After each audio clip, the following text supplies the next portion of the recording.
오늘 세 번째 예배를 주제로 말씀을 전하고자 합니다. 지난 두 주간에 나눴던 말씀들을 한번 기억을 떠올려 보십시오. 예배와 예배 의식에 참여하는 것은 다르다고 말씀을 드렸습니다. 예배 의식에 출석 도장 찍는 것이 곧 예배한 것은 아닙니다. 예배하는 자리에 와서 실제로 내 안에서 하나님을 향하여 반응하는 것이 예배라고 말씀을 드렸습니다. 하나님은 일꾼보다 예배하는 사람을 더 찾으신다고 말씀을 드렸습니다. 하나님을 기쁘시게 하는 것이 예배의 본래의 목적이라는 사실도 말씀을 드렸습니다. 우리는 예배하면 설교가 좋아서 은혜가 되기도 하고 찬송가에 감동을 받기도 하고 또 예배의 이 분위기 자체가 우리의 마음을 편안하게 하는 등 예배를 통해 우리는 많은 유익을 얻고 우리의 영혼은 풍성해집니다. 그러나 이것은 2차적인 목적이고 예배의 가장 1차적인 목적은 우리가 하나님을 기쁘시게 하여 드리는 것입니다. 그래서 하나님은 아버지께 영과 진리로 예배하라고 우리에게 말씀하고 계십니다. 옆집 아이가 저를 칭찬해 주는 것도 기분이 좋겠죠. 우리 교회 교우분들이 저에 대해서 좋은 말을 해주는 것도 저를 기쁘게 할 겁니다. 그러나 내 아들이, 내 딸이 나를 향해서 아빠 같은 어른이 되겠어요. 이런 얘기를 한다고 생각을 해보세요. 아마 곧 죽어도 여한이 없을 것 같습니다. 그래서 하나님은 단순히 잘 꾸며진, 잘 짜임새 있게 준비된 예배, 내가 그것을 찾는다 라고 말하지 않으시고 아버지께 예배하는 자를 찾는다라고 말씀하고 계세요. 하나님께 환호하고 하나님께 영광 돌리고 하나님께 어떤 그 경외감으로 그 앞에 엎드리고 하는 것은 하나님이 조금만 그 영광을 나타내시면 우리 피조물인 인간은 자연스럽게 그렇게 될 수밖에 없습니다. 하나님이 시내산에 모세를 만나기 위해 잠시 오셨을 때에 나머지 모든 이스라엘 백성들은 너무 두렵고 경외감 때문에 문 밖에도 나오지 못하고 그저 엎드릴 수밖에 없었다고 성경은 기록하고 있어요. 창조주 앞에 피조물이 설 때에 그거는 너무나 당연스럽게 나오는 반응이기 때문에 믿는 사람 안 믿는 사람 할 것 없이 그렇게 될 수밖에 없습니다. 그런데 하나님은 그걸 원하시는 게 아니라는 거예요. 하나님께 영광을 돌리고 하나님께 경외감을 표현하고 그분을 찬양하고 높이는 이 모든 반응을 원하시지만 하나님이 정말 원하시는 것은 하나님을 아버지라고 부르는 존재들로부터 그것을 받기 원하신다는 거예요. 그래서 물론 초신자 때는 믿지 않는 상황에서 누구나 예배에 와야 하지만 올 수 있고 당연히 와야 하지만 하나님은 그렇게 발을 들여놓는 사람이라 할지라도 궁극적으로는 그가 하나님을 아버지라 부르며 예배하는 날이 오기를 손꼽아 기다리십니다. 오죽하면 찾는다. 이렇게 성경은 기록하고 있지 않습니까? 아버지께 영과 진리로 예배하는 자를 찾으신다. 그 영, 진리라는 단어를 기억하실 때에 항상 두 가지 모드를 생각하시라고 말씀을 드렸습니다. 영은 성령을 지칭하기도 하고 우리 자신의 영을 지칭하기도 합니다. 그래서 성령의 도우심 없이는 우리의 예배가 아무리 잘 준비된 또 오랫동안 예배를 많이 인도해 본 사람이 인도하는 예배를 할지라도 성령이 함께 하시지 않으면 안 된다고 말씀을 드렸고 그래서 우리는 예배에 임할 때 항상 성령의 도우심을 구하는 마음으로 임해야 합니다. 오늘은 어떤 은혜 받을까? 이런 마음으로 오는 게 아니고 주여 도우소서. 오늘도 우리가 온전한 예배 드릴 수 있도록 성령님 도우소서. 이런 자세가 있어야 됩니다. 그리고 그 영과 더불어서 우리는 진리로 예배해야 하는데 이 진리 또한 두 가지 의미가 있다고 말씀드렸습니다. 하나는 우리가 잘 알고 있는 진리, 또한 진리로 오신 그리스도. 그래서 우리가 그리스도를 바탕으로 그리스도 안에서 예배해야 한다. 이렇게 말씀을 드렸어요. 여러 사람들이 다양한 이미지로 하나님을 해석하고 말할 수 있습니다. 같은 하나님을 부르고 있는 다양한 이단들이 있지 않습니까? 그들의 예배는 진리 안에 드리는 예배가 아니기 때문에 하나님 받으실 수 있는 예배가 아니에요. 진리이신 그리스도 예수를 통해 그리스도 예수를 통하여만 하나님을 아버지라고 부를 수 있죠. 그래서 그리스도 예수를 반석으로 진리로 기본으로 밑에 기초로 삼고 바르게 하나님을 알고 예배하는 것이 필요합니다. 그리고 이 진리란 단어는 또한 나의 진정성이라는 의미를 포함하고 있기 때문에 우리는 성령의 도우심을 받아서 그리스도를 바탕으로 바른 하나님에 대한 알을 가지고 나의 진정을 다해 예배를 해야 하는 것입니다. 오늘은 예배의 의미를 조금 더 확장해 보겠습니다. 제가 하는 게 아니고 성경이 그렇게 하고 있습니다. 지금까지 예배는 암묵적으로 우리가 이렇게 모임으로 모여서 하는 예배, 의식으로 하는 예배를 중점으로 설명을 드렸다면 오늘 성경 말씀에서는 우리 1절만 다시 한번 보실까요? 그러므로 형제들아 내가 하나님의 모든 자비하심으로 너희를 권하노니 너희 몸을 하나님이 기뻐하시는 거룩한 산 제물로 드리라. 이는 너희가 드릴 영적 예배니라. 아멘. 로마서 11장까지의 내용은 우리가 받은 은혜, 복음에 대한 굉장히 신학적인 이론적인 내용이 담겨 있습니다. 그리고 12장에서부터 그것을 근거로 우리 그리스도인이 어떻게 살아야 할 것인가를 담고 있습니다. 그 사이의 첫 문장이 바로 이 1절이에요. 그러므로 이렇게 첫 단어가 시작이 돼요. 우리가 그렇게 놀라운 사랑과 은혜를 복음을 받았으므로 내가 하나님의 모든 자비하심으로 너희를 권면합니다. 너희 몸을 하나님이 기뻐하시는 거룩한 산제물로 드려라. 아멘. 복음을 통해 우리가 하나님을 아버지라 부르게 되었다. 죄된 나는 죽고 내 안에 그리스도가 산다. 율법이 우리를 자유케 할 수 없었던 그 죄에서부터 우리를 자유케 하셨다. 이 모든 은혜를 우리가 받았지 않느냐? 그러므로 이제 너희는 너희 몸을 산제물로 하나님께 드려라. 이렇게 문맥이 이어지는 겁니다. 그리고 우리 몸을 산제물로 드리라는 이 문장은 나머지 12장 이후의 모든 우리가 어떻게 살아야 되느냐를 집약한 문장이에요. 이 한 문장을 풀어낸 것이 아주 자세하게 풀어낸 것이 그 나머지 뒤뒤의 내용일 뿐이에요. 그것을 한마디로 압축하면 너희 몸을 하나님이 기뻐하시는 거룩한 산제물로 드려라. 이게 무슨 말일까요? 몸을 산제물로 드린다. 일단 제물이라는 의미 자체는 제물을 드리기 전까지는 살아있지만 드릴 때는 죽여야 되거든요.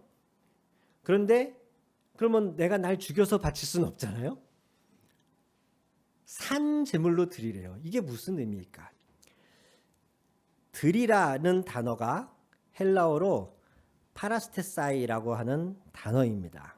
이 단어를 조금 더 원어의 의미에 가깝게 풀이하면 위탁하다, 마음대로 하게 하다라는 의미래요. 위탁하다, 마음대로 하게 하다. 어린이집이나 복지관 같은 경우 위탁 경영한다라는 표현을 많이 씁니다. 정부에서 재정을 가지고 도와주지만 경영하는 것은 위탁을 해요. 그쪽 계열의 경험이 있는 단체나 사람에게. 그러면 그 사람이 정부로부터 재정을 받아서 그 기관을 운영하는 거거든요. 우리가 우리 몸을 하나님께 그렇게 위탁하라는 거예요. 하나님이 나를 마음대로 하시도록 드리는 것. 그게 우리 몸을 산제물로 드리는 겁니다. 나 자신을 죽여서 드리는 게 아니라 이 살아있는 상태에서 나를 하나님이 운영하시도록, 나를 마음대로 하시도록 드리는 것. 이것이 곧 우리가 하나님께 나를 산제물로 드리는 제사이고 하나님이 이것을 어떻게 보신다? 기뻐하신다. 기뻐하신다. 그런데 이 권면으로 끝나지 않고 너희 몸을 하나님이 기뻐하시는 산제물로 드려라. 이 문장으로 끝나지 않고 사도 바울이 그 뒤에 뭐라고 덧붙입니까? 이는 너희가 드릴 영적 예배이니라. 아멘. 우리가 예배의 의미를 확장해야 되는 이유가 이 말씀 때문에 있습니다. 아까도 말씀드렸듯이 지금까지 다루어온 예배는 주로 우리가 예전적으로 의식 안에서 어떤 모임에서 하는 예배였다면 성경은 예배의 개념을 그 안에 한정짓지 않고 우리의 삶으로 확대하라고 이야기하고 있는 겁니다. 우리의 삶을 하나님께 맡기는 것, 위탁하는 것, 그것이야말로 영적인 예배다. 그것은 즉 예배드리고 그 뒤에 삶은 봉사, 섬김, 헌신 이렇게 다른 개념으로 보지 말고 우리의 모든 일상을 하나님께 맡기는 것, 하나님이 기뻐하시는 뜻을 이루어내는 것, 이것이야말로 정말 예배다. 이렇게 예배의 개념을 확장시켜 주시고 있는 거예요. 더 재밌는 것은 그 예배가 어떤 예배냐라고 할 때에 영적인 예배다라고 우리 한글 성경은 말하고 있습니다. 영적이라고 하는 단어가 크게 두 가지 의미로 나뉘는데 첫 번째가 지금 말씀드린 대로 영적이라는 의미예요. 보통 성경에서 영이라고 할 때에는 푸뉴마라는 단어를 헬라어에서 많이 씁니다. 숨, 내쉬다 하는 단어거든요. 그래서 성령을 말할 때도 그렇고 우리 자신의 영을 말할 때도 그렇고 푸뉴마라는 단어를 쓰는데 여기서 영적이다라고 할 때 쓰인 단어는 로기켄이라는 단어예요. 이 단어는 로고스라는 단어와 연관되는 단어입니다. 우리가 그리스도를 말씀이라고 얘기하죠. 태초에 말씀이 계시니라 할 때 태초에 로고스가 있었다 이렇게 표현이 되거든요. 우리가 그리스도를 로고스라고 말할 때 그 로고스가 바로 여기서 영적인 예배다라고 할 때 쓰인 로기켄이에요. 때문에 이 영적이다라고 하는 의미는 우리가 성령 충만한 그런 어떤 약간의 황홀경에 빠진 이런 느낌적인 성령 표현이 아니고 말씀에 근거한 우리의 삶이 이 세상과는 다른 하나님의 말씀에 근거한 그러한 삶을 지칭해서 영적이다라고 이야기한다는 것이에요. 또한 이것을 원래 로고스라는 단어가 헬라 그 문화권에서 사용될 때에는 이성, 합리성이라는 의미가 있습니다. 그래서 전체 문맥을 봤을 때 영적인 예배다라고 하는 이 단어를 합당한 예배다로 번역하는 성경들도 꽤 있습니다. 예를 들면 영어로 했을 때 킹 제임스 버전은 합당한 예배로 번역을 하고 요즘 많이 읽고 있는 NIV에서는 영적인 예배로 번역을 합니다. 우리 한글 성경에서도 새 번역에서는 합당한 예배로 번역을 해요. 그리고 우리가 지금 본 개역 개정이나 현대인의 성경 같은 데서는 영적인 예배로 번역을 하고 있고요. 이 두 가지 모두를 우리는 생각하면서 이것을 봐야 됩니다. 첫 번째로는 우리가 영적이다라고 했을 때 우리가 예배를 영적인 예배라고 일반적으로 말할 때 주로 얼마나 기도가 뜨거웠느냐, 혹 이 안에 어떤 은사나 방언 같은 것들이 얼마나 많이 나타났느냐, 그럼 말씀이 얼마나 나를 이렇게 후벼 팠느냐, 우리가 이런 기준들을 가지고 오늘 예배가 영적이었다 아니었다 이런 식으로 많이 사용하지 않습니까? 표현들을. 그것이 잘못됐다는 게 아니라 우리가 어느 한 면만 보지 말자는 것이에요. 오늘 이 본문을 보니까 우리가 영적이라고 말할 때 단지 그것만이 아닌 굉장히 합리적이고 이성적으로 말씀에 근거한 우리의 삶의 태도와 생각하는 바가 오직 말씀에 근거해서 말씀을 따라서 말씀으로부터 반영되어진 그런 모습도 영적이다 라고 말씀한다는 거예요. 우리가 그동안 영적이라는 표현에서 이런 의미를 좀 많이 놓치고 있지 않았나 싶습니다. 그래서 뭔가 열정적이고 뜨겁고 막 방언 많이 하고 이러면 영적이다라고만 생각했지, 어떤 사람의 삶이 하나님의 말씀 안에 차분하게 서 있는 그 모습도 영적이라는 거예요. 그리고 그것이 더 나아가서 하나의 예배라는 거예요. 여기서 예배라고 쓰여진 단어는 주로 과거 유대인의 어떤 제사에 근거한 예배를 표현할 때 쓰이는 단어예요. 라트레이안이라고 하는 단어인데 시작에 총 9번 나온다 그래요. 그런데 이 9번 중에 8번이 유대인들의 제사법을 지칭할 때 쓰이는 단어예요. 그런데 보시면 그 앞에 제물이라고 하는 단어도 사실 유대의 제사법을 떠올리면서 사용한 단어예요. 너희 몸을 하나님께 제물로 드려라. 유대인의 제사법에 대한 이해가 전혀 없는 사람이라면 이 제물이 뭔지 설명을 해줘야 될 거예요. 근데 이미 그것을 안다는 전제 아래 유대인의 제사법을 사람들이 떠올리도록 그 단어를 사용해서 바울 사도는 말하는 거예요.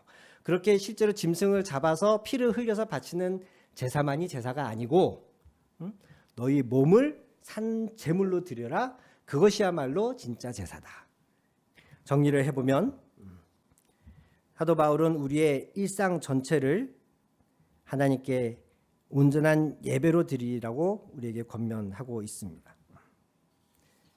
우리의 일상이 온전하지 않을 때에 하나님이 우리의 예배조차, 우리의 이 모임으로서의 예배, 우리의 의식으로서의 예배조차 받으실 수가 없습니다. 성경의 곳곳에서 하나님이 받기 싫어하시는 예배, 하나님이 제사와 예배를 거절하시는 장면들을 볼 수가 있습니다. 이사야 1장에서는 이렇게 말씀하십니다. 먼저 10절을 보시겠습니다. 너희 소돔의 관원들아 여호와의 말씀을 들을지어다. 너희 고모라의 백성아 우리 하나님의 법에 귀를 기울일지어다. 이 말은 실제로 소돔과 고모라에 사는 사람들을 향해서 하는 말이 아닙니다. 지금 유다 민족들의 죄가 과거 소돔이나 고모라 백성들의 죄와 하나도 다를 것이 없기에 비유해서 말하는 겁니다. 이스라엘 백성들, 유다인들을 향해서 이 말을 하는 거예요. 이 소돔과 고모라의 백성들아, 들어라. 13절 보시겠습니다. 헛된 재물을 다시 가져오지 말아라. 분향은 내가 가증히 여기는 바요. 월삭과 안식일과 대회로 모이는 것도 그러하니 성회와 아울러 악을 행하는 것을 내가 견디지 못하겠노라. 14절 내 마음이 너희의 월삭과 정한 절기를 싫어하나니 그것이 내게 무거운 짐이라. 내가 지기에 곤비하였느니라. 제물과 분향은 제사 때 하는 당연한 마땅한 행위입니다. 짐승을 잡아서 바치는 제물과 곡식을 태워서 하나님께 향기를 올려드리는 것을 말하죠. 그것을 지금 하나님이 내가 가증히 여긴다 이렇게 말씀하고 계세요. 더 나아가서 월삭, 한 달에 한 번 모이는 모임, 안식일, 대회, 큰 모임, 모든 이스라엘 백성들을 다 같이 모여서 대속죄일 이런 절기를 말해요. 이런 모든 절기상의 모임들을 내가 싫어한다. 왜냐? 성회와 아울러 그런 모든 모임들을 성회라고 말했을 때에 그런 종교적인 즉 하나님께 예배하고 제사하기 위해서 모이는 그런 모임과 아울러서 더불어서 악을 행하는 것을 내가 견디지 못하겠다. 그러면서 내가 너희의 그것이 나에게는 무거운 짐이고 내가 그 짐을 견디기가 곤비하다 이렇게 말씀하십니다. 우리 인간이 하나님을 피곤하게 만들 수도 있구나. 어떻게 해요? 일상은 전혀 그리스도인답지 않게 살면서 그저 예배만 열심히 하는 사람, 그런 사람이 하나님을 피곤하게 만드는 사람입니다. 그 사람이 드리는 예배는 하나님께 무거운 짐 받게 되지 않는다는 거예요. 더 뒤로 가셔서 예레미야를 한번 가보십시오. 예레미야 7장 4절. 예레미야가 선포하는 말입니다. 너희는 이것이 여호와의 성전이라 여호와의 성전이라 여호와의 성전이라 하는 거짓말을 믿지 말아라. 실제로 여호와의 성전을 가리켜서 하는 말입니다. 그런데 이것을 믿지 말랍니다. 거짓말이랍니다. 왜요? 그 뒤에 나옵니다. 8절과 9절을 보십시오. 보라 너희가 무익한 거짓말을 의존하도다. 너희가 도둑질하며 살인하며 간음하며 거짓 맹세하며 바알에게 분향하며 너희가 알지 못하는 다른 신들을 따르면서 내 이름으로 일컬음 받는 이 집에 들어와 내 앞에 서서 말하길 우리가 구원을 얻었나이다 하느냐. 이 모든 가증한 일을 너희가 행하려 함이로다. 온갖 도둑질, 살인, 간음, 거짓 맹세, 우상 숭배 이런 것들을 그대로 하면서 정해진 절기에 안식일에 예배당 와가지고 제사 드리러 와가지고 정해진 제물 바치면서 여기는 여호와의 성전이야. 여기서 제사 드리면 우리가 용서받아. 이러면서 그들의 악한 행위가 여전히 반복되는 것. 하나님이 이것을 원치 않으신다는 거예요. 그래서 이 성전을 향해서 여기 여호와의 성전이야 라는 말을 하지 말라는 거예요.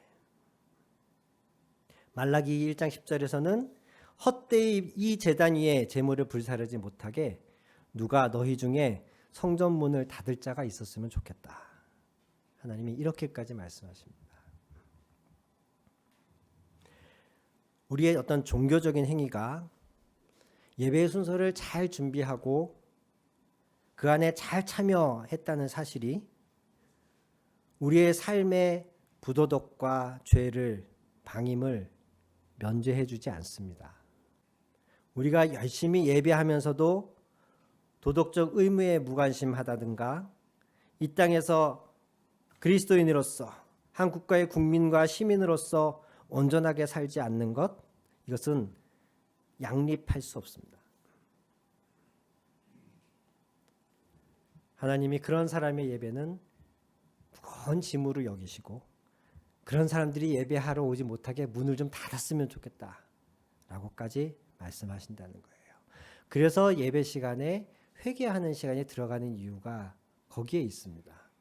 삶이 어떠하든 정해진 예배 순서만 잘 따라서 예배 절차에 맞춰서 웅장하게 또는 아름답게 막 근엄하게 거룩한 표정으로 예배하면은 그 예배를 하나님이 받으신다. 만약에 그렇다면 주의 예배 시간에 회개 시간이 따로 필요 없습니다. 그냥 그 시간에만 충실하게 임하면 돼요. 그럼 그 예배 하나님 받으시니까. 그런데 하나님은 구약에서부터 일관되게 말씀하시기를 너희의 삶이 내 뜻에 합당하지 않다면 나는 그 예배 받기 싫다 이렇게 말씀하시는 거예요. 그것을 사도 바울은 오늘 다른 표현으로 해서 너희 몸을 하나님이 기뻐하시는 산제물로 드려라 이렇게 말씀하고 계신 것이고요. 어느 목사님, 부흥사 목사님이 쓴 글에 그런 내용이 있더라고요. 시골에 있는 한 교회에 부흥회를 갔는데 며칠 동안 맨 앞자리에 나와서 열심히 찬송하고 뜨겁게 기도하고 하던 좀 연로한 여자 권사님이 계셨대요. 끝날 때쯤 되니까 마음속에 우리 교회도 저런 권사님 한번 계셨으면 좋겠다.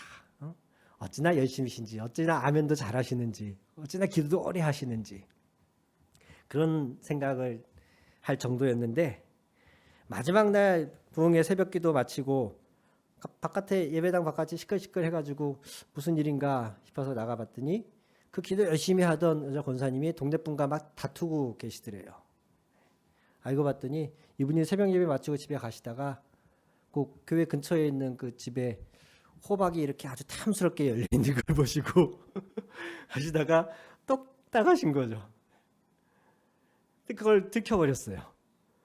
그래가지고 이렇게 다툼이 나는 모습을 봤다는 그런 이야기를 읽은 적이 있어요. 뜨겁게 기도하고 집에 가는 길에 남의 집 처마에 이렇게 탐스럽게 호박이 달린 것을 따는 것이 아무 마음과 양심의 충돌이 없는 신앙, 그건 신앙이 아닙니다. 그건 그냥 종교적인 행위죠. 어떤 목사님이 쓴 책에는 과거에 젊은 시절에 배낭여행을 좀 다녔었는데 배낭여행 중에 이름만 대면 알 법한 우리나라 그 대형 교회에서 온 청년들 몇 명이 어떻게 코스가 비슷하다 보니까 이렇게 숙박시설에 몇 번 같이 묵을 기회가 있었다 그래요. 어느 날 이들이 밤에 모여서 기도를 하기 시작하는데 세계 각국에서 여러 사람들이 모여서 공동으로 쓰는 그런 숙소 있지 않습니까? 거기에서 밤에 자기들끼리 모여서 뜨겁게 기도를 하기 시작하는데 그들을 제외한 나머지 모든 사람들이 다 욕했다는 거죠. 하나님이 이런 뜨거움을 사랑하실까요? 모두가 공동으로 쓰는 숙소에서 그것도 밤에 잘 시간에 자기들끼리 모여서 찬송하면서 뜨겁게 기도하는 그것이 하나님이 받으시는 기도이고 하나님이 좋아하시는 찬송이고 과연 그랬을까요? 이스라엘 감람산 아실 거예요. 감람나무가 여러분 올리브 나무라는 거 아십니까? 저 이거 안 게 30 넘어섭니다. 감람나무가 올리브 나무였더라고요. 예수님이 감람산에서 기도도 하시고 하셨는데 지금은 그 감람산에 그 올리브 나무가 몇 그루 안 된대요. 그리고 그 몇 그루 안 남은 것조차도 철망을 씌워가지고 단단히 보호를 하고 있답니다. 그 많던 감람나무가 다 어디 갔느냐? 한국에서 온 많은 성지순례객들이 기념으로 예수님이 기도하셨던 곳이다.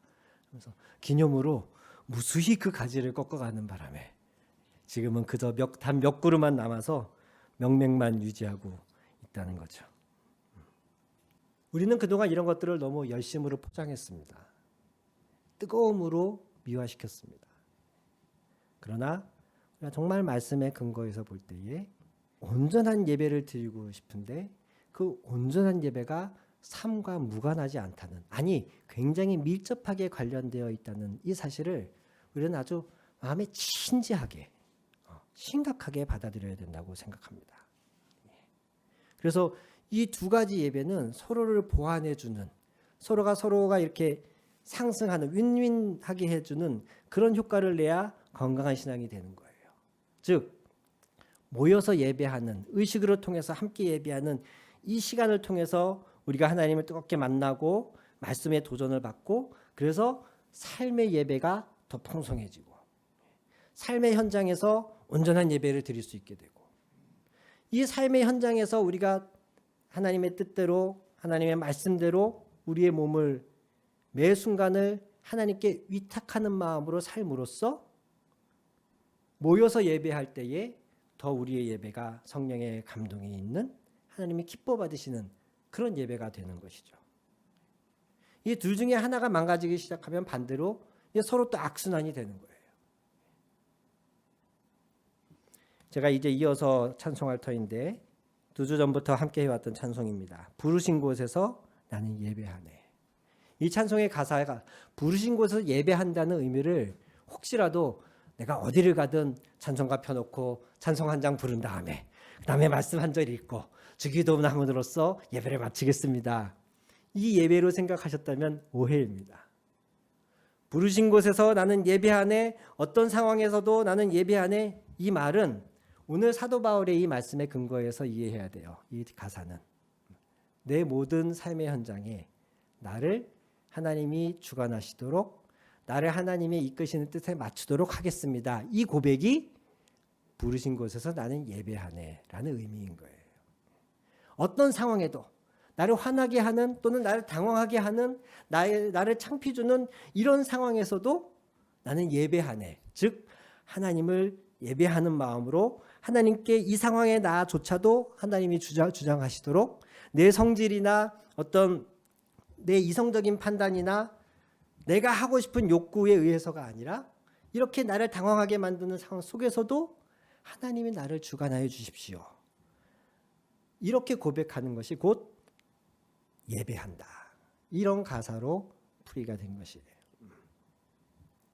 저와 여러분이 새해의 첫 주제로 예배를 다루고 있다는 이 사실, 즉 예배가 얼마나 중요한지를 다시금 마음에 새기시기를 바라고, 그 예배는 모여서 예배당에서 교우들과 함께하는 예배만이 아니라 내 삶의 모든 영역을 포함한 예배라는 사실이 올해 이 1월달 한 달 동안 우리 안에 좀 깊이 새겨지기를 원합니다.